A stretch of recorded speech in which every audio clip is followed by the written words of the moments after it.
Good morning, everybody. Welcome to Lakeview Church. There's always a lot going on in our community, and we want you to know just a few of the highlights. Here they are. There's a lovely event that's going to be happening next Saturday, March 21st, the YC Dinner Date Night. This is a great opportunity to get out for a catered steak dinner, a raffle draw, and a movie which will be playing on this big screen. The tickets are on sale today in the newsstand at the back of the lobby for $25 per person, and childcare is available for an additional $10 per kid. So make sure you get your tickets ahead of time to help support the youth that are headed to Edmonton for YC. April 5th, Easter Sunday, we'll be holding baptisms at both services. If it's your turn to take the plunge, or if you have questions, meet me, Allison, at the newsstand.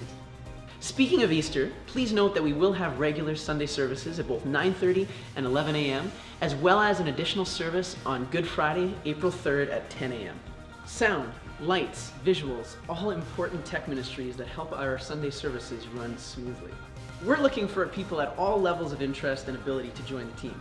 If you're curious about what it all entails, see Tim under the arts sign at the newsstand.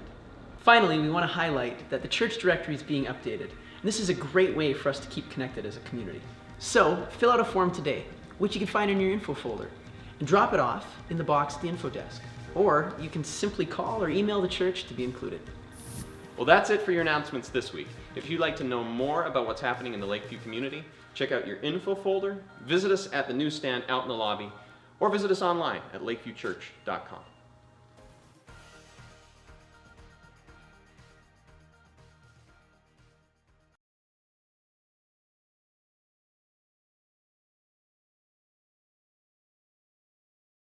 The entire rule-dominated way of life down with him and left it in the tomb, leaving you free to marry a resurrection life and bear offspring of faith for God. For as long as we lived that old way of life, doing whatever we felt we could get away with, sin was calling most of the shots as the old law code hemmed us in. And this made us all the more rebellious. But in the end, all we had to show for it was miscarriages and stillbirths. But now that we're no longer shackled to the domineering mate of sin and out from under all those oppressive regulations in fine print, we're free to live a new life in the freedom of God. But I can hear you say, if the law code was as bad as all that, it's no better than sin itself. Well, that's certainly not true. The law code had a perfectly legitimate function. Without its clear guidelines for right and wrong, moral behavior would be mostly guesswork. Paul throws everything at us in these opening verses here, and he's trying to uncomplicate a very complicated matter. But if we were going to drill it down to one point, essentially what he is saying is this, that the law was created, the law exists to actually help us see ourselves for who we are. The law gives shape and definition to those things in our lives that are out of sync, out of step with God. And it makes very clear for us the places where we're actually in sync with him, where we're actually doing what God is calling us to do. So he says this law is this structure, it's this reflective surface that helps us see us and God and this world around us in a significant light. But he says it's only part of the equation. It's not the whole thing. So maybe to untangle it a little bit further, what if we thought about God's law as the Highway and Traffic Safety Act? Now, any of us who have done our driver's test or are on the road, we know basically all the rules of the road. We know when to turn and when not to, and how fast to go and what's coming ahead. We can read the signs. We understand how it all works, and that it's all designed to keep us safe, theoretically, to get us from point A to point B, and to keep us happy. The problem is, even if we follow all the rules to the road perfectly, it does not guarantee that we're going to get from A to B safely. Because think about it this way. I'm a way better driver than all of you. Like guaranteed, absolutely. You know that. So I can follow the rules of the road and be perfect and awesome, but that's not going to keep me safe because there's potential that you don't know how to drive. Or at least drive well. Or perhaps you're not keeping the rules of the road. So even though I'm driving the speed limit, if you're falling asleep, if you're not paying attention, your trouble could get all over me and cause big trouble. This is what Paul is beginning to say here. But there's more to that. Because even though I'm a far superior driver than most of you, sometimes I bend the rules just a little bit because I know where all those traffic cameras are on Circle Drive. I've seen them. So I know when I'm supposed to slow down just under the speed limit by 5 kilometers, and then when I'm past them, I can get back up to 120. Because I know I'm just slightly bending the rules.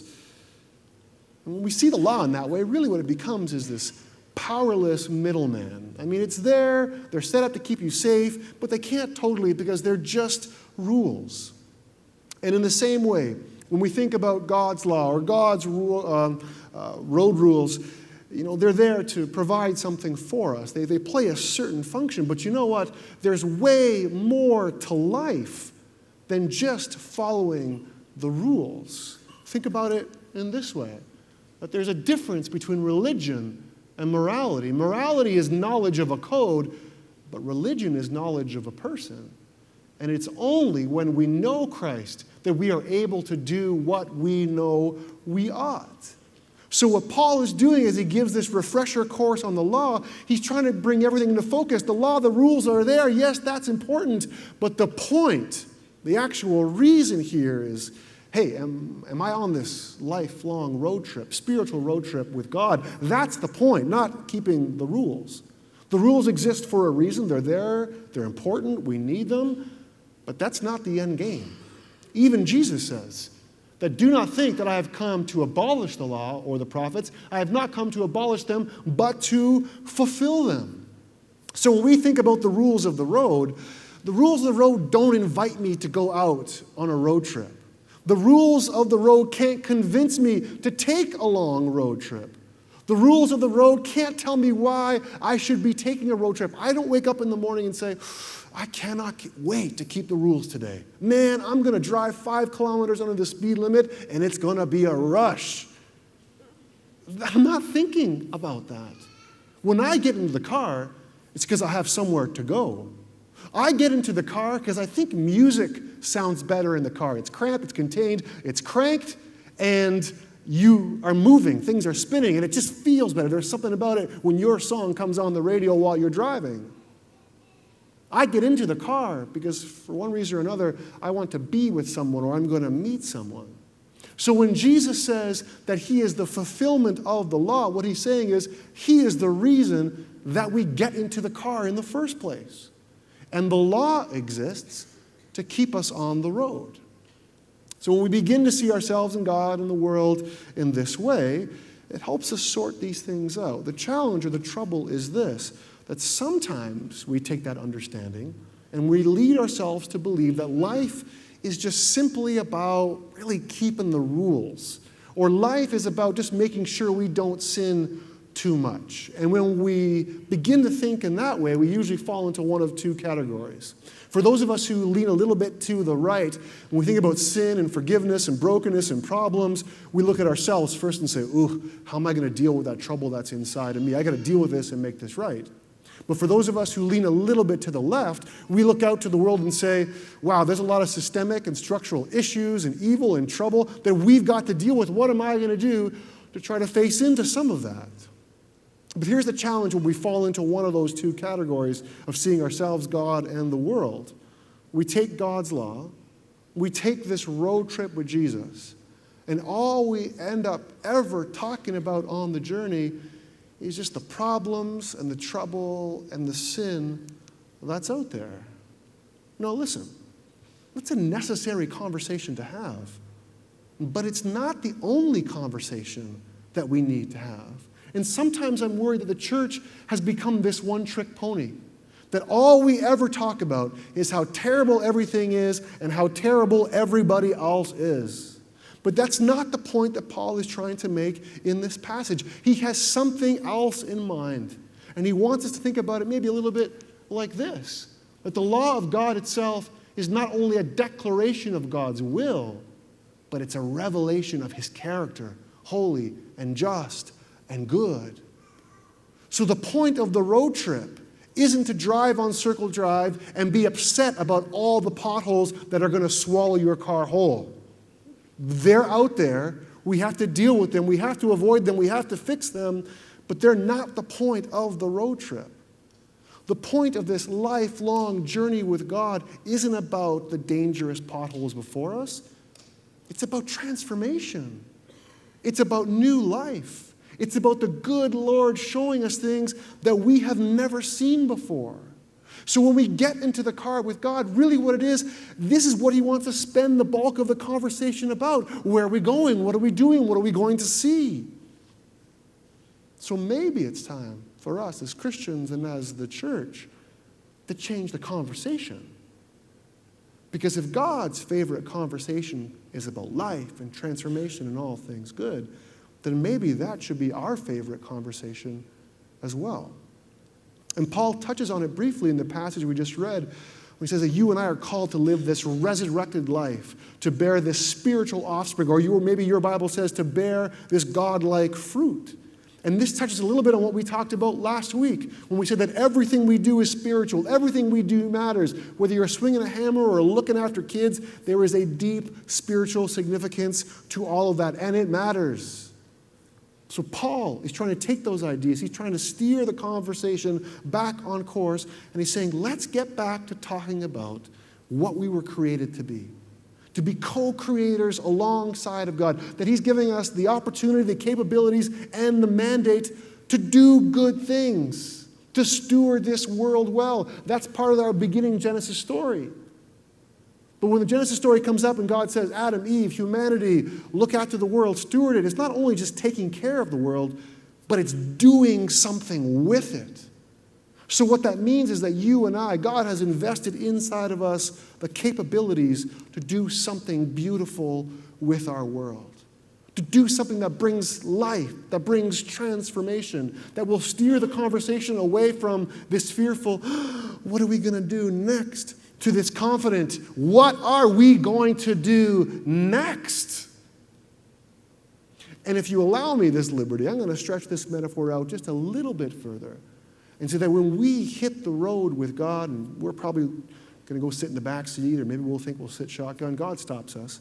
He actually throws us the keys and says, you drive, I'll sit shotgun. I've given you the keys, the car, the road, the world. We can go see whatever, but I want you to steer it.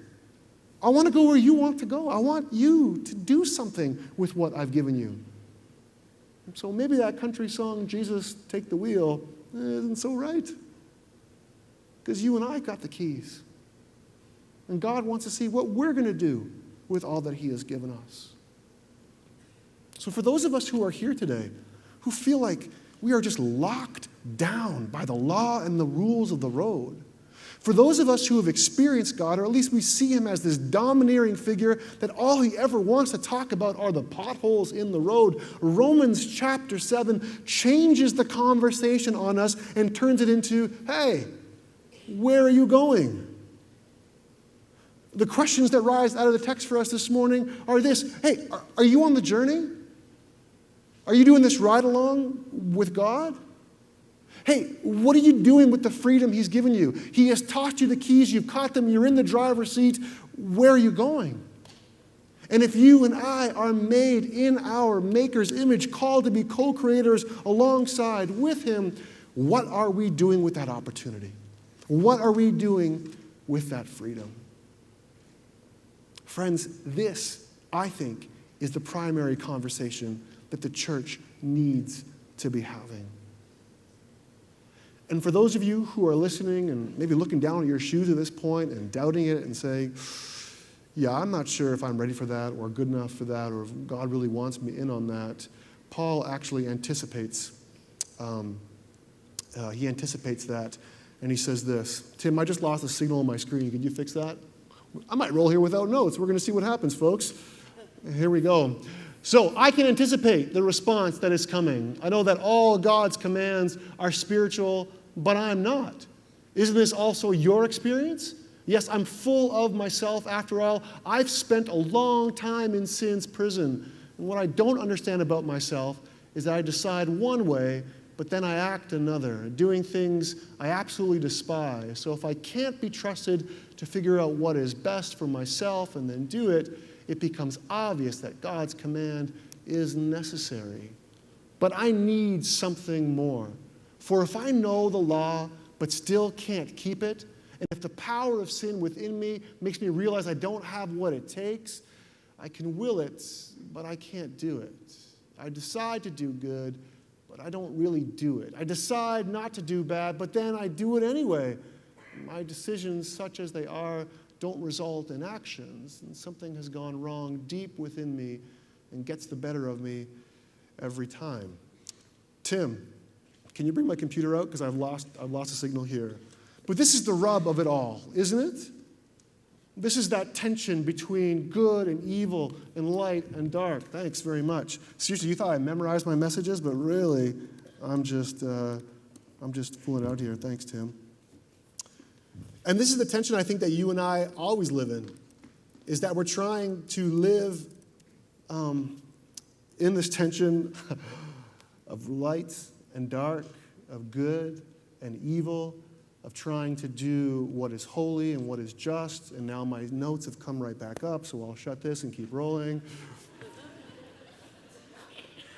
We have this feeling of these things that I must do. Then there's these things that I want to do, I feel like doing. And there's this holiness piece, but then there's this sin part that drags me down. And I feel like I've got this split personality.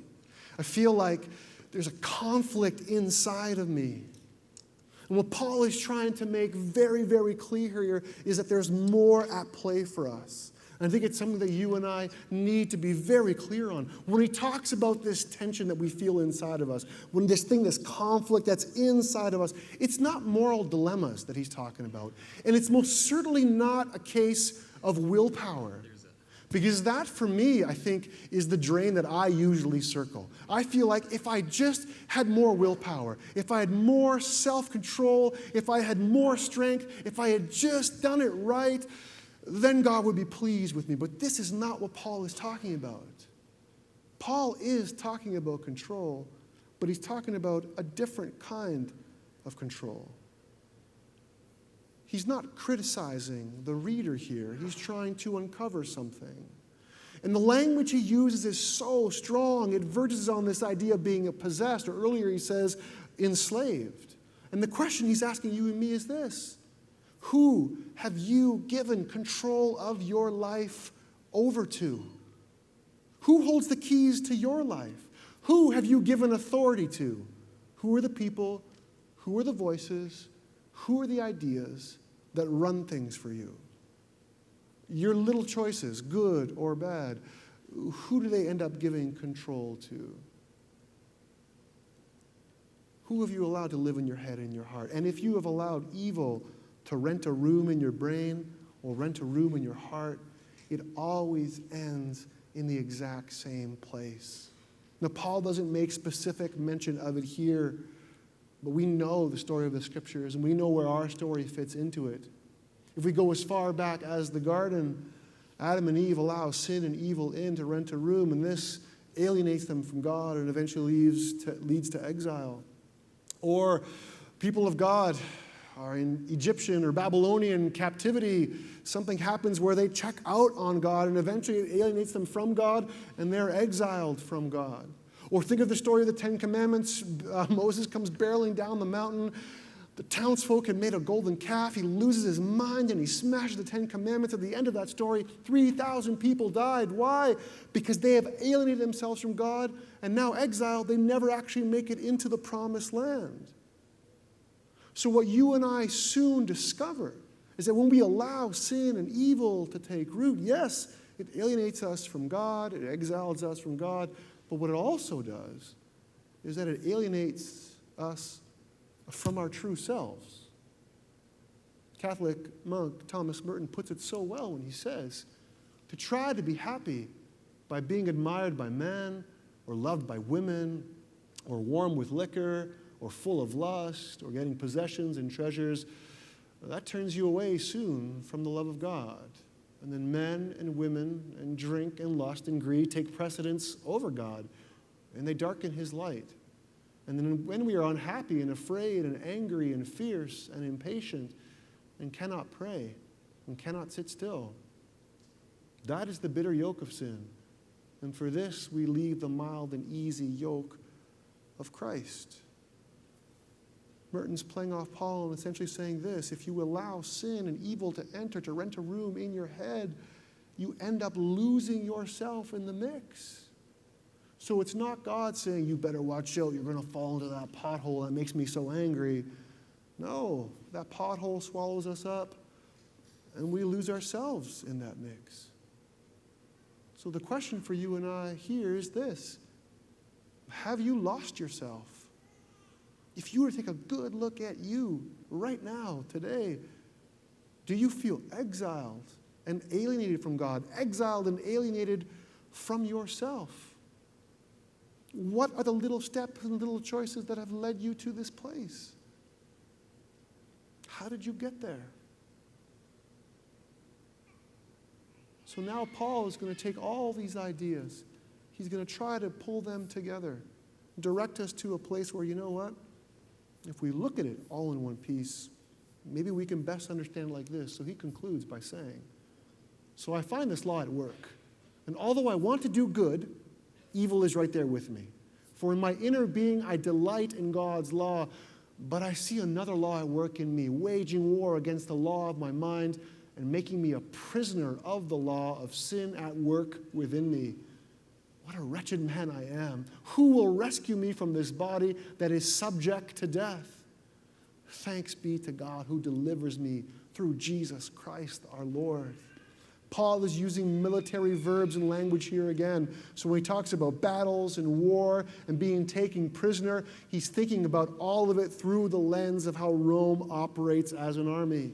We've got prisoners of war today, but it's a little bit different. They're used as political bargaining chips. When you were taken as a prisoner of war in Rome, not good. What could happen to you would be slavery, probably death in an imperial theater. And if you were really good looking, or if you were someone of vital importance, this is what would happen. At the end of the war, there'd be a victory parade, and they would parade you through town. And by the time you got to the end of the parade, that's where they would kill you for all to see. So the picture that Paul is painting is this. He's saying sin parades us to our end, to our death.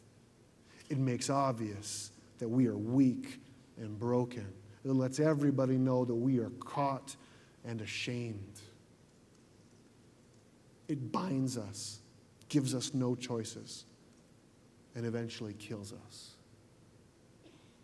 But by the end of this passage is this honest cry for help, this cry for resurrection when Paul says, well, who then will rescue me? Again, remember the picture. Bound, paraded through town, led to death.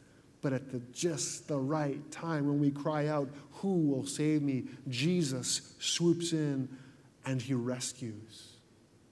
We were as good as dead, but Jesus is more than able and more than willing to resurrect us. So may we recognize this morning that knowing the law, knowing the rules of the road is just half the battle. Are they important? They sure are. But they shouldn't dominate our conversation. The conversation about this life with God isn't look at the sins, look at the potholes. It's, God, what are you doing? Where can I join you? What are we going to do next? Thanks for giving me the keys. Let's go do something. But in that, we recognize that there's also this tension between good and evil and light and dark and the things that I want to do and the things that I end up doing. And we recognize this tension. We know that when we allow sin and evil to rent a room in our head and hearts, it will always end in the same place: alienation and exile from God and from ourselves. But the good news is this morning that whatever death march or death parade you are on, Jesus is able and willing to rescue, redeem, and resurrect you. We're going to close in prayer this morning in a way that's a little bit different, and we've sort of been working this kind of stuff into our diet. I want us to pray a prayer together. So will you stand with me? And we're going to follow this prayer. It's about living a resurrected life. It's 3 or 4 slides. Let's read it together. O risen Lord, be our resurrection and life. Be the resurrection and the life for us and all whom you have made. Be the resurrection and the life for those caught in the grip of sin and addiction. Be the resurrection and the life for those who feel forsaken. Be the resurrection and the life for those who do not believe they need resurrection and life. Be the resurrection and the life in us who know the good but fail to do it, who know love but still live for self, who know hope but succumb to despair. Be the resurrection and life for those dying of malnutrition and hunger. Be the resurrection and the life for those who live under the regimes that seek to crush all who proclaim resurrection and life. Be the resurrection and the life for those in the throes of sickness that leads to death. Be the resurrection and the life in marriages that are disintegrating. May we go forth to proclaim your resurrection life to a world in the grip of death, yet on the verge of redemption. Amen. Love God, love others, tell his story. If you want prayer, meet someone here to the left. If you want to sit tight and think about these things, you are welcome to do so. If you want to have a conversation, head out to the lobby, and we'll catch you next week.